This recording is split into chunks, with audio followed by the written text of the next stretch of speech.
नमस्कार, अरुणाचल समाचार में आपका स्वागत है। मैं हूं नानांग येरांग। आइए बुलेटिन में सबसे पहले देखते हैं मुख्य समाचार। एपीपीएससी पेपर लीक मामले पर कुछ संगठनों द्वारा 10 मई की सुबह 5 बजे से आज सुबह 5 बजे तक के लिए बुलाया गया 72 घंटे का ईटानगर राजधानी क्षेत्र बंद शांतिपूर्ण तरीके से समाप्त हुआ। लगभग 25 घंटों तक निलंबित रही इंटरनेट सेवाएं। जेल भेजे गए यूएपीए के तहत हिरासत में लिए गए 35 लोग। कर्नाटक विधानसभा चुनाव में कांग्रेस पार्टी को मिलती दिख रही है बड़ी जीत। 224 सीटों के लिए हुए चुनाव में कांग्रेस पार्टी को अंतिम सूचना मिलने तक 118 सीटों पर मिली जीत। सत्ताधारी भाजपा को अब तक 53 सीटों पर मिली जीत। बेंगलुरु में कल होगी कांग्रेस विधायक दल की बैठक। पीएम नरेंद्र मोदी ने सीबीएसई की 10वीं और 12वीं की परीक्षा पास करने वाले छात्रों को दी बधाई। कहा, विद्यार्थियों की मेहनत और दृढ़ संकल्प पर है गर्व। सीएम पेमा खांडू, उप मुख्यमंत्री चाउना मेन और केंद्रीय मंत्री किरण रिजिजू ने भी परीक्षा में सफल छात्रों को बधाई देते हुए उज्जवल भविष्य की कामना। एपीपीएससी पेपर लीक मामले पर कुछ संगठनों द्वारा 10 मई की सुबह 5 बजे से आज सुबह 5 बजे तक के लिए बुलाया गया 72 घंटे का ईटानगर राजधानी क्षेत्र बंद शांतिपूर्ण तरीके से समाप्त हो गया। इस दौरान राज्य सरकार के आदेश पर लगभग 85 घंटों तक इंटरनेट सेवाएं निलंबित रही, जिसके कारण आपातकालीन सेवाओं से संबंधित विभागों को कामकाज में काफ़ी दिक्कतों का सामना करना पड़ा। वहीं 3 दिनों तक बाजार और व्यावसायिक प्रतिष्ठान बंद रहने के कारण स्थानीय अर्थव्यवस्था को करोड़ों रुपए का नुकसान होने का अनुमान है। बंद के अवधि के दौरान अरुणाचल प्रदेश पुलिस ने लगभग 35 लोगों को Arunachal Pradesh unlawful activities prevention act 2014 के तहत हिरासत में लिया और उन्हें अब न्यायिक हिरासत यानी जेल भेज दिया गया। बंद समाप्त होने के बाद आज ईटानगर में बाजार सामान्य दिनों की तरह खुले नजर आए।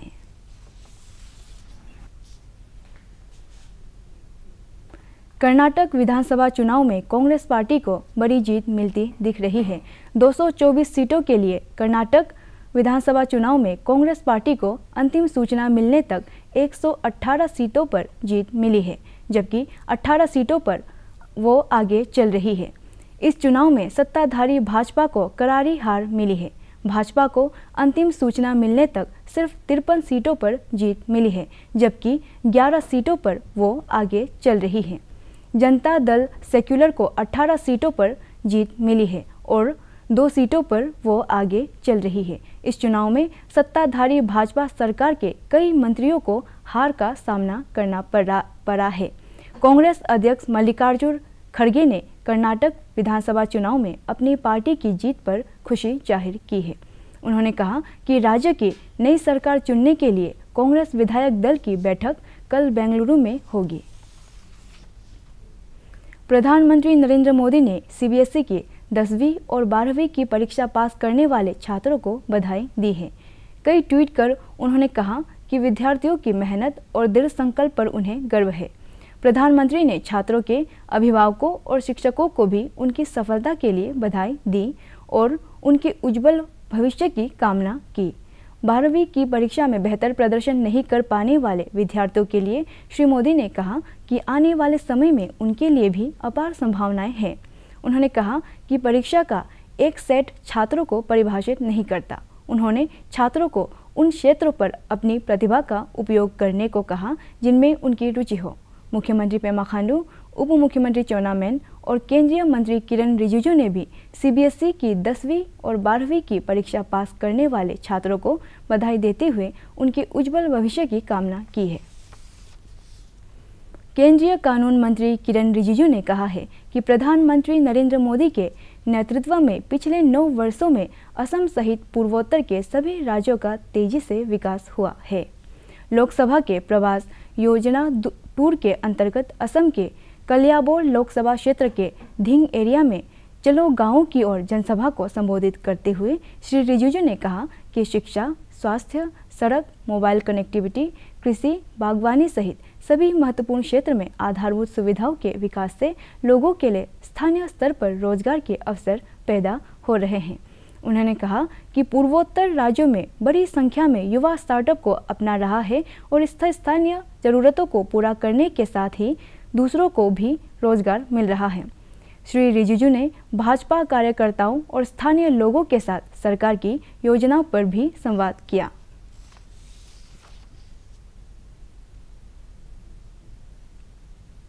प्रधानमंत्री नरेंद्र मोदी ने कहा है कि अमृत काल के दौरान शिक्षकों का महत्वपूर्ण योगदान रहेगा। गुजरात के गांधीनगर में अखिल भारतीय प्राथमिक शिक्षा संघ के 29वीं द्विवार्षिक सम्मेलन को संबोधित करते हुए श्री मोदी ने कहा कि गूगल से सूचना प्राप्त की जा सकती है, लेकिन सही दृष्टिकोण शिक्षक ही विकसित कर सकता है। प्रधानमंत्री ने कहा कि आज के छात्रों में ऐसी जिज्ञासा, आत्मविश्वास और निर्भीक प्रकृति है कि वे सभी सूचना मिलने के बाद भी कई प्रश्नों के उत्तर मांगते हैं। उन्होंने कहा कि ये चुनौतियां नया सीखने और बार बार सीखने के अवसर प्रदान करती है। प्रधानमंत्री ने कहा है कि वे शिक्षक नहीं हैं, लेकिन उन्हें गर्व है कि वे हमेशा एक विद्यार्थी बने रहे हैं। उन्होंने कहा कि वे समाज में होने वाली सभी घटनाओं पर बारीकी से नजर रखते हैं। मुझे गर्व है कि इस बार जो राष्ट्रीय शिक्षा नीति बनी है, देश के लाखों शिक्षकों ने उसको बनाने में कंट्रीब्यूशन किया है। शिक्षकों के परिश्रम में से ये पूरी शिक्षा नीति बनी पाई है और इसके कारण सर्वदूर उसका स्वागत हुआ है। आज भारत 21वीं सदी की आधुनिक आवश्यकताओं के मुताबिक नई व्यवस्थाओं का निर्माण कर रहा है। ये नई राष्ट्रीय शिक्षा नीति इसी को ध्यान में रखते हुए बनाई गई है। हम इतने वर्षों से स्कूलों में पढ़ाई के नाम पर अपने बच्चों को केवल किताबी ज्ञान दे रहे थे। नई राष्ट्रीय शिक्षा नीति उस पुरानी अप्रासंगिक व्यवस्था को परिवर्तित कर रही है। राष्ट्रीय शिक्षा नीति प्रैक्टिकल पर है, आधारित है। अब जैसे आपको और टीचिंग और लर्निंग, अब कहा जाता है टीचिंग का कालखंड पूरा हो गया, अब लर्निंग के ही द्वारा शिक्षा को आगे बढ़ाना। दुर्भाग्य से आजादी के बाद ऐसी व्यवस्था बनी कि अंग्रेजी भाषा में ही शिक्षण को प्राथमिकता मिलने लगी। माता पिता भी बच्चों को अंग्रेजी भाषा में पढ़ाने के लिए प्रेरित होने लगे। इसका नुकसान मेरे टीचर यूनियन ने कभी इस पर सोचा है कि नहीं सोचा है मुझे मालूम नहीं है। आज मैं आपको बता रहा हूं, जिस समय आप सोचेंगे इस विषय पर, इस सरकार की जितनी तारीफ करेंगे उतनी कम होगी। क्या हुआ? जब ये अंग्रेजी चलने लगा तो गांव देहात और गरीब परिवार के हमारे उन लाखों शिक्षकों को जो कि मातृभाषा में पढ़कर निकल रहे थे, वो कितने ही अच्छे शिक्षक हो, लेकिन उनको अंग्रेजी सीखने का अवसर नहीं मिला था। अब उनके लिए नौकरी का खतरा मंडराने लग गया क्योंकि अंग्रेजी का माहौल चल गया। आपकी नौकरी और आप जैसे साथियों की भविष्य में भी नौकरी निश्चित करने के लिए हमने मातृभाषा में शिक्षा पर बल दिया है, जो मेरे शिक्षक के जीवन को बचाने वाला है। उपराष्ट्रपति जगदीप धनखड़ ने कहा है कि सिविल सेवाएं शासन की रीढ़ है और देश में सरकारी नीतियों के कार्यान्वयन में महत्वपूर्ण भूमिका निभाई है। उपराष्ट्रपति आज नई दिल्ली में reflections on India's public policies पुस्तक विमोचन के अवसर पर वरिष्ठ अधिकारियों और अन्य गणमान्य व्यक्तियों को संबोधित कर रहे थे। इस अवसर पर उन्होंने कहा कि देश का शासन मॉडल पारदर्शिता, जवाबदेही, डिजिटलीकरण, नवाचार और उद्यमिता पर आधारित है। श्री धनखड़ ने कहा कि समूचा विश्व इसे अचंभे की दृष्टि से देख रहा है। उन्होंने कहा कि योजनाओं के सफल कार्यान्वयन की वजह से कमजोर वर्गों का सशक्तिकरण संभव हुआ है। इससे हाशिए पर रहने वाले नागरिकों तक आवश्यक सेवाओं की पहुंच सुनिश्चित हुई है। इस अवसर पर उपराष्ट्रपति ने सिविल सेवा अधिकारियों से गर्व के साथ राष्ट्र की सेवा करने का आह्वान किया। Insightful and analytical discourse by 10 esteemed distinguished IAS officers of 1984 batch, seasoned policy makers and executors. Bears out their contributions, rich exposure and experience as also concern in the largest democratic governance, now home to 1/6 of humanity. You are aware more than I am that evolution of public policies since independence has been marked with focus on, I am going by time zones, survival, stability, self-sufficiency, and securing equitable growth. In recent years, there has been significant qualitative shift resulting in realization of phenomenal growth. South Asian youth table tennis championship का कल ईटानगर में शुभारंभ होगा और ये championship 17 मई तक आयोजित की जाएगी। इस चैंपियनशिप में 6 देशों भूटान, बांग्लादेश, मालदीव, नेपाल, पाकिस्तान और श्रीलंका की टीमें हिस्सा ले रही हैं। इस चैंपियनशिप में क्वालिफाई करने वाली टीमें कतर के राजधानी दोहा में जुलाई में आयोजित होने वाली एशियन यूथ चैंपियनशिप में हिस्सा लेंगी। कल ईटानगर में दोरजी खांडू बैडमिंटन हॉल में केंद्रीय कानून मंत्री Kiren Rijiju South Asian youth table tennis championship का उद्घाटन करेंगे।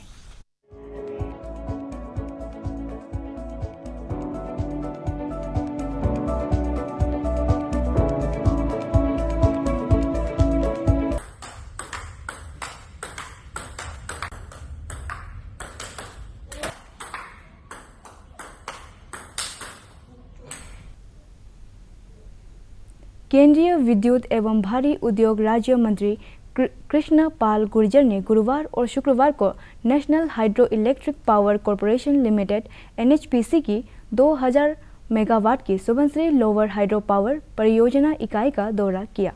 केंद्रीय मंत्री ने इस यात्रा के दौरान लिकाबाली के विधायक कार्दो न्यूग्योर के साथ 4 kV पोर्टेट यार्ड का उद्घाटन किया। श्री गुर्जर तथा अन्य गणमान्य व्यक्तियों ने परियोजना से संबंधित विभिन्न कार्यस्थलों का दौरा किया और वर्तमान में चल रही निर्माण गतिविधियों की प्रगति के बारे में जानकारी प्राप्त की।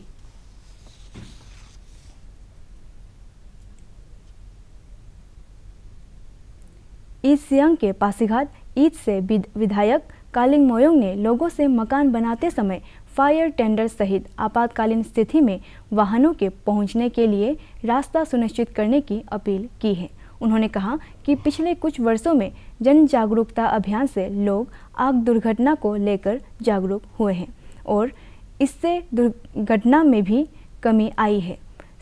श्री मोयोंग ने बताया कि आग दुर्घटनाओं की जांच रिपोर्ट से ये पता चलता है कि कई दशक पुराने मकानों में पुरानी वायरिंग के कारण शॉर्ट सर्किट की घटनाएं दुर्घटना का प्रमुख कारण है। उन्होंने लोगों से प्रशिक्षित इलेक्ट्रीशियन से वायरिंग करवाने और पुराने घरों की वायरिंग की भी जांच करवाने की अपील की।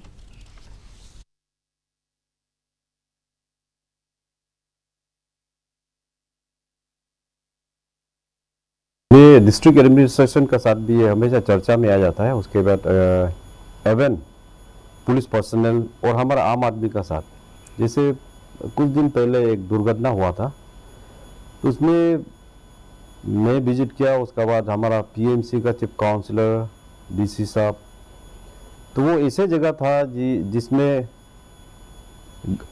गाड़ी घुसने के लिए तकलीफ हो जाता है, तो ROW को भी मेंटेन करना बहुत ज़रूरी है।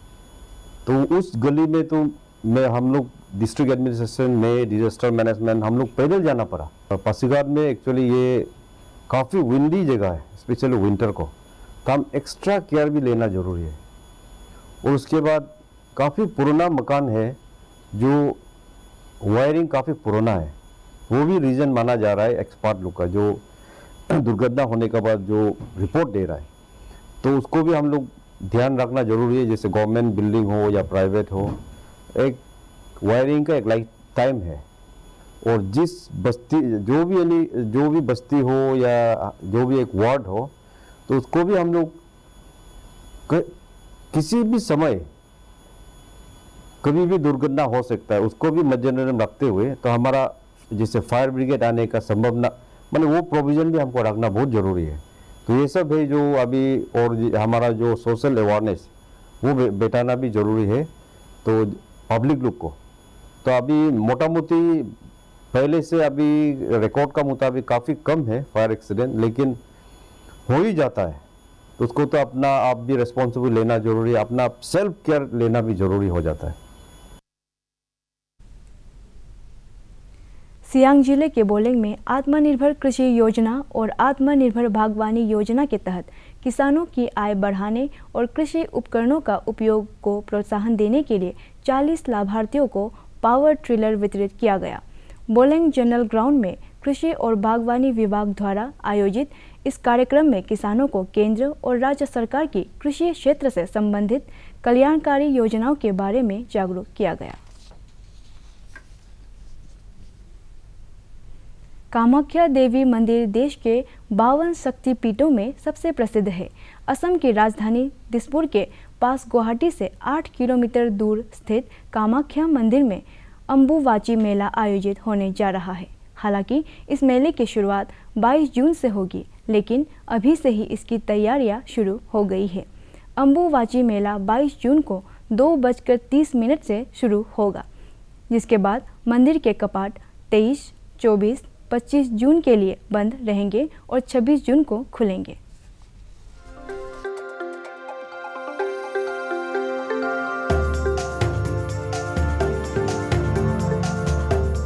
कामाख्या देवी मंदिर देश के 52 शक्तिपीठों में सबसे प्रसिद्ध है। असम की राजधानी दिसपुर के पास गुवाहाटी से 8 किलोमीटर दूर स्थित कामाख्या मंदिर में अम्बुबाची मेला आयोजित होने जा रहा है।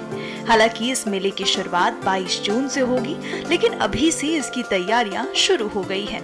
अम्बुबाची मेला 22 जून को 2:30 बजे से शुरू होगा, जिसके बाद मंदिर के कपाट 23, 24, 25 जून के लिए बंद रहेंगे और 26 जून को खुलेंगे। मंदिर के मुख्य पुरोहित कविंद्र प्रसाद शर्मा ने इस संबंध में जानकारी दी है। 2023 का अम्बुबाची महोत्सव इस बार 22 जून रात को 2:30 में शुरू होगी। तो इसके अलावा हम लोग को 23, 24 और 25 को मंदिर टोटली बंद रहेंगे। 26 को सुबह ही मंदिर खुल जाएंगे।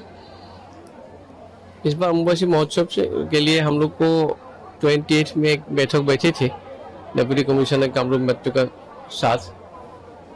तो अभी तैयारी के लिए कैसे तैयारी करेंगे उसके लिए थोड़ा बात चल रहा है। अभी धीरे धीरे उसको तैयारी के लिए हम लोग व्यवस्था करेंगे।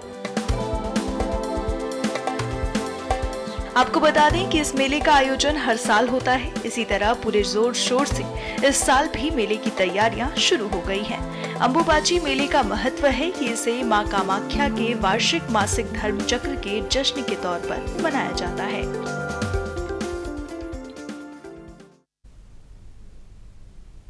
अरुणाचल समाचार के आज के अंक में इतना ही। हम कल फिर हाजिर होंगे अरुणाचल और देश दुनिया की खबरों के साथ। चलते चलते आपको बता दें कि आप अरुणाचल समाचार हमारे YouTube channel DD news Arunachal पर भी देख सकते हैं। देखते रहिए अरुण प्रभा। नमस्कार।